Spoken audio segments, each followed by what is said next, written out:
Hello, everyone, and welcome to another episode of Coffee with Carl. I am your host, Carl Zoellner, one of the attorneys here with Anderson Business Advisors.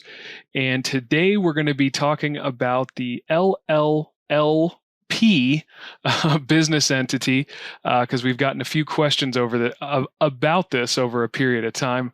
So I thought it would be good to address and why it's a fairly infrequently used tool in the business of asset protection and protecting the different assets you hold, and maybe even some places where it might make sense to use one. So let's start out with the basics. The LLLP stands for Limited Liability Limited Partnership. So at its very core, it's a limited partnership. Now, a limited partnership has generally two types of parties. You have limited partners who, by definition, are limited in their involvement in the scope of the business, sometimes commonly referred to as silent partners, or maybe just the money investor in your business.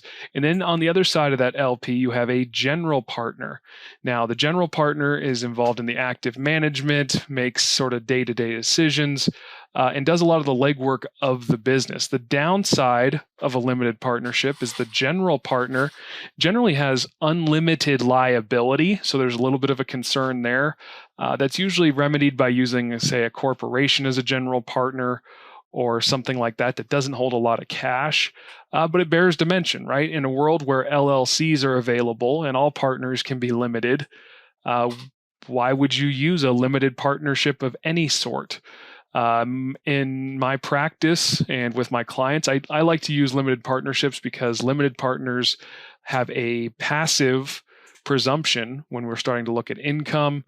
But like I said, sort of always the overarching issue is there is a general partner with unlimited liability out there.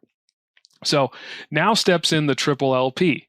The triple LP actually works to limit the liability of a general partner as well. So you may be saying, well, then what's the difference between an LLC and an LP? Well, it's a good question. And realistically, there's not a huge difference in that regard, except you're still looking at classifying limited and general partners, the liability on the tax side, but on the liability side, there wouldn't be a whole lot of difference. Some other shortcomings of an LLLP are going to be that only certain states recognize them.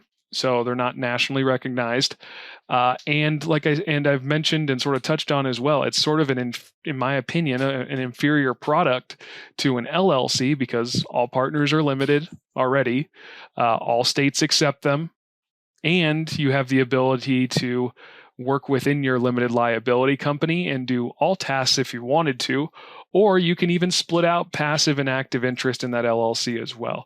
So there may be a place for an LLLP.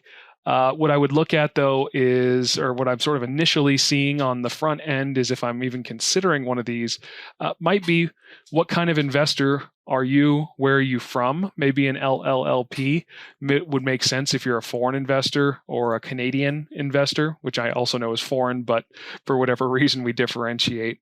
So a lot of it, I think, will come down to if you're a foreign investor, what does your government see an LLLP as? Could be a valuable tool. But for most of my investors who reside here in the United States, I would still say an LLC is a better tool. So that is a little brief primer on an LLLP. I know we usually spend most of our time talking about LLCs, but I think it's a good idea that we sort of talk about those tools that are out there. I would look at this as a specialty tool used in very limited circumstances, simply because it's been my experience an LLC is a far superior product, especially if you say in the terms of liability, or if you were to be sued. I would think it would be a little bit complex or a little difficult to find a judge who's used to dealing with LLLPs, or a limited understanding on them as well. So that may be how some of you found the video, is you heard about it and wanted to see a little more about it. To me, it's a tool, but it's not sort of a universally usable tool. So for the time being, I would stick with LLCs. So thank you for joining me for this episode of Coffee with Carl. As always, please continue to take advantage of all of our free content on the Anderson Business Advisors YouTube channel, our Facebook page. We put out a ton of free stuff. We love educating our clients and folks who may just be getting introduced to us. As always, if you are a Platinum client, you're more than welcome to call us anytime to have a consult or ask questions through your Platinum portal. As well as if you're somebody who may have just heard of us, the initial consultation is free, so I'd encourage you to have an initial consultation so you'd at least see how we do things or how we would suggest doing things. So until next time, it's been great chatting with y'all, and we'll catch you on the next episode. Thank you.